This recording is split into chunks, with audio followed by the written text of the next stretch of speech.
अब हम सीखने वाले हैं कि जब हम कोई लिस्ट बनाते हैं तो उसको कैसे कंप्लीट करते हैं।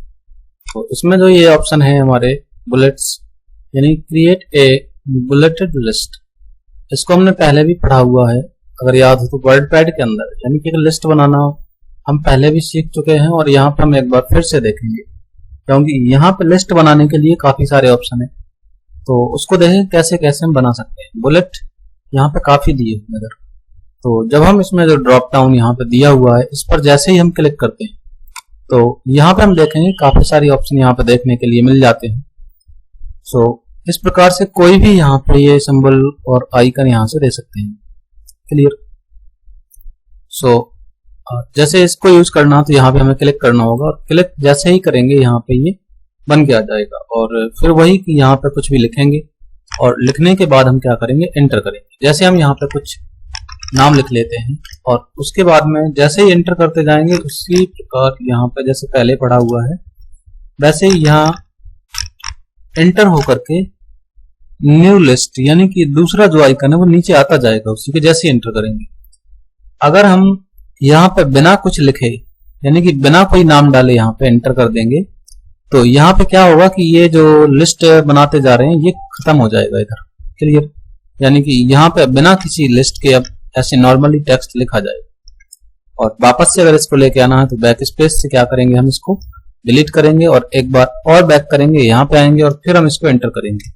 एंटर जैसे ही करेंगे वापस से फिर से लिखना स्टार्ट हो जाएगा। क्लियर। इसमें एक चीज और रहेगी इधर कि यदि हम बिना कुछ लिखे कीबोर्ड से टैब को प्रेस करते हैं, टैब जो कैप्स लॉक के जस्ट ऊपर होता है टैब, क्लियर, जानते होंगे।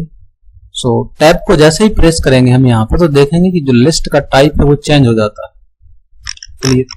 इस प्रकार से अगर हम फिर से टैब को प्रेस करेंगे तो फिर से ये चेंज होगा, कुछ ऐसा, समझ में आया।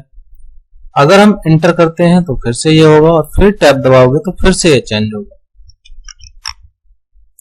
फिर एंटर करोगे फिर टैब दबाओगे तो फिर चेंज होगा। अगर हम एंटर करके बिना कुछ लिखे अगर एंटर करेंगे तो ये बैक होता चला आएगा कुछ इस प्रकार से। फिर से एंटर करोगे बिना कुछ लिखे तो फिर ये बैक होगा, फिर से एंटर करेंगे बिना कुछ लिखे फिर से ये बैक होगा और अगर फिर से एंटर करते हैं तो फिर ये बैक होगा। लेकिन अगर अब हम एंटर कर देते हैं तो ये खत्म हो जाएगा कुछ इस प्रकार से। क्लियर। सो ये इम्पोर्टेंट था, यहाँ पे हमने इसको कवर कर लिया। बाकी इसमें जो नेक्स्ट ऑप्शन है अगर हम उसको ध्यान से देखें तो इसमें क्या है, इसको हमने किया है। बाकी इसको चेंज करना चाहें तो एक बार में एक साथ में हो जाएगा। सभी को हम चेंज कर सकते हैं इस प्रकार से, बस क्लिक करना पड़ेगा। क्लियर। सिलेक्ट करके भी कर सकते हैं अगर सिलेक्ट करके करना चाहें तो कुछ इस प्रकार से। अब सिलेक्ट करने के बाद हमने देखा कि इस पे चेंज नहीं हुआ। अगर हम इन सभी को सिलेक्ट कर लें और फिर जाकर के चेंज कर दें तो फिर हम क्या देख रहे हैं कि जितना सिलेक्ट था उतना चेंज हुआ है, जो सिलेक्ट नहीं किया था वो चेंज नहीं हुआ है। क्लियर। और साइज भी यहाँ पे काफी बड़ा हो जाता है इसका, तो साइज छोटा करने के लिए उसको सिलेक्ट करना है डबल क्लिक करके और फिर उसको हम छोटा कर सकते हैं। क्लियर। सो ये यहाँ पे हो जाता है। इसके बाद में नेक्स्ट ऑप्शन है चेंज लिस्ट, यानी कि अगर हमें इसको चेंज करना है, जो टैब दबा के हम चेंज कर रहे थे वो हम यहाँ से भी चेंज कर सकते हैं कुछ इस प्रकार से। क्लियर। ये डायरेक्ट उसी के पास पहुंच जाएगा बिना टैब दबाए। सो बेसिकली हमने टैब दबा के भी किया है, टैब दबा के कर सकते हैं और टैब अगर नहीं दबाना है तो इसको डायरेक्ट कर पाएंगे। डायरेक्ट में क्या है कि ये यहाँ पे आ जाता है, यानी कि इससे काफी दूर हो जाता है। तो पास करने के लिए हम ऊपर देखेंगे यहाँ जो रूलर रहता है, इसमें अगर हम देखेंगे तो यहाँ पे ये पॉइंट मिल जाते हैं, फर्स्ट लाइन इंडेंट। इसको खिसकाने के लिए पकड़ के इसको खींच लेना है जहां पर भी रखना चाहे। लाइन कहां से स्टार्ट हो रही है, वो लाइन अगर हम टेक्स्ट लिखते हैं तो वो यहां से स्टार्ट होगा, यहां से नहीं होगा। इसको पकड़ के हमें क्या करना, इधर जब हम जाते हैं तो इसमें इसको पकड़ के हम क्या करेंगे, इसको खिसका लेंगे कुछ इस प्रकार से। क्लियर। सो इंडेंट का जो ये ऑप्शन था ये कंप्लीट हो गया है। इसके बाद में नेक्स्ट ऑप्शन है नंबरिंग का, यानी कि इसमें अगर हमें नंबर डालना है तो फिर हम इसको डाल लेते हैं नंबर बैक करके कुछ इस प्रकार से। अब यहां से जब हम आ जाते हैं और जो भी नंबर लेना है 1 2 3 या फिर ब्रैकेट में लेना है, रोमन में लेना या ABCD कैपिटल में स्मॉल में, जो भी लेना चाहे उसके ऊपर हमें क्लिक कर देना है और क्लिक करने के बाद में फिर से लिखेंगे और लिखने के बाद में एंटर करेंगे। सेम प्रोसेस वही होने वाला है कि लिखेंगे, एंटर करेंगे, लिखेंगे, एंटर करेंगे। चेंज करना है तो टैब दबाएंगे, फिर लिखेंगे, फिर एंटर करेंगे, फिर टैब, फिर लिखेंगे, फिर एंटर, फिर टैब। इस चीज का ध्यान रखना है। क्लियर? जो वहां था वही इधर भी, बिना लिखे एंटर करेंगे बैक होगा इस प्रकार से ये। क्लियर? सो टैब से चेंज करना है उसको और नंबर को वहां से हम ले सकते हैं ऊपर ऑप्शन से। क्लियर? यहां से सेम नीचे ऑप्शन भी आएगा कि चेंज लिस्ट नेम। सो यहां से हम चेंज कर सकते हैं जो कि अभी अभी हमने पढ़ा हुआ है। क्लियर? इसमें हम देखते हैं और एक ऑप्शन की जो नंबर है, क्या डायरेक्ट इसको लिख सकते हैं क्या? तो बिल्कुल लिख सकते हैं। इसमें हमें क्या करना है, नंबर लिखना है जो भी लिखना, उसके बाद में फुल स्टॉप लगाना है, फिर हम स्पेस दबाएंगे और स्पेस जैसे ही दबाएंगे ये नंबर में कन्वर्ट हो जाता है।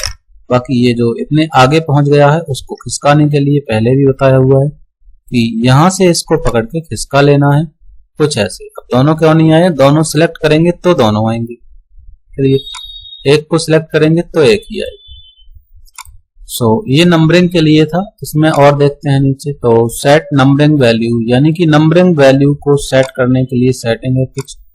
सो यहाँ पे हम देख लेते हैं, बैक करके फिर से शुरुआत करेंगे 1, या फिर यहां से ही ले लेते हैं, पहले नंबर हम यहां से लगा लेंगे और नंबर लगाने के बाद फिर हम देख लेते हैं ABCD को लेते हैं। अब ABCD जो ये नंबर चलेगा इसे क्योंस में चलेगा एक, तो इसको हम कुछ लिख के अगर हम आ जाएंगे तो फिर हम चेक करते हैं इस वाले ऑप्शंस को। इसमें जब हम चलेंगे डिफाइन न्यू नंबर फॉर्मेट, तो यहाँ पे जब आएंगे डिफाइन न्यू नंबर फॉर्मेट में, तो यहाँ हम देखेंगे नंबर स्टाइल कौन सा चाहिए है, तो वो यहाँ से ले सकते हैं फर्स्ट, सेकंड और थर्ड, और उसके बाद में फिर यहाँ पे ओके करेंगे तो फर्स्ट, सेकंड और लिखने के बाद में फिर थर्ड भी आएगा, फोर्थ भी आएगा, फिफ्थ भी आएगा। क्लियर? ये ऑप्शन था हमारा डिफाइन करने के लिए नंबर। सेट नंबरिंग वैल्यू में अगर हम आ जाते हैं तो यहाँ पे जो 5 नंबर यानी कि जो फिफ्थ नंबर है इसको चेंज कर सकते हैं हम यहाँ से, स्टार्ट न्यू लिस्ट या फिर कंटिन्यू फ्रॉम प्रीवियस। तो कंटिन्यू फ्रॉम प्रीवियस नहीं, स्टार्ट न्यू लिस्ट में क्लिक करके और जो फिफ्थ लिखा हुआ है यहाँ पे हमने लिख दिया 8। चलिए, और इसके बाद में इसको ओके कर दें। ओके जैसे ही करेंगे तो जो फिफ्थ नंबर था या फिर जो 5वां नंबर था वो 8 नंबर में कन्वर्ट हो गया। चलिए, यहां से हम नंबर को भी चेंज कर सकते हैं। फिर नेक्स्ट ऑप्शन आ जाता है multi level list. So multi level list हमने किया हुआ है जो कि अभी ये चेंज करके कर रहे थे। क्लियर? इस प्रकार से आर्टिकल 1 2 3 लिख के आ गया है और ये आर्टिकल को चेंज भी कर सकते हैं।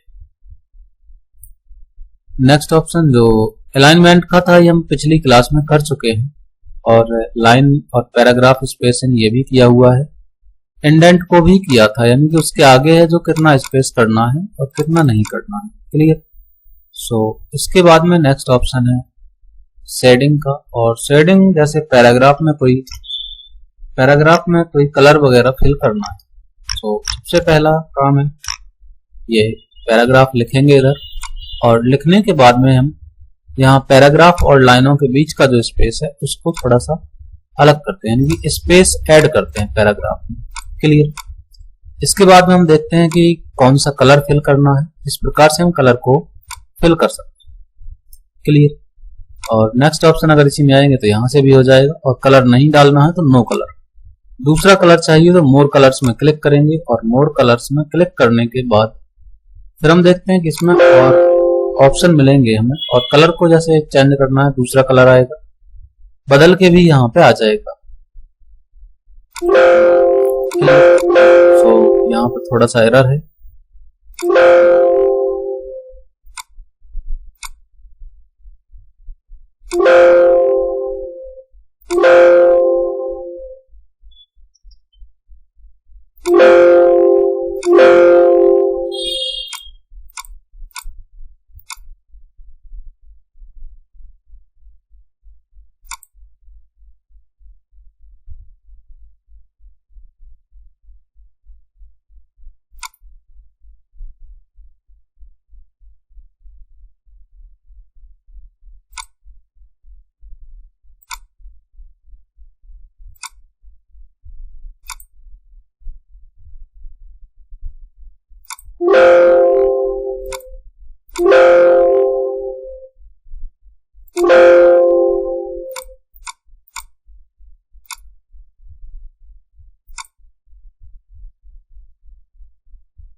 सो इस तरह से एरर हो जाता है कभी कभार। इसको देखते हैं थोड़ी देर में ये एरर खत्म होगा जब। एरर ये जब बंद हो जाएगा तो उसके बाद में बाकी की जो भी चीजें हैं वो वैसे ही चलेंगी जैसे चलना चाहिए उसको।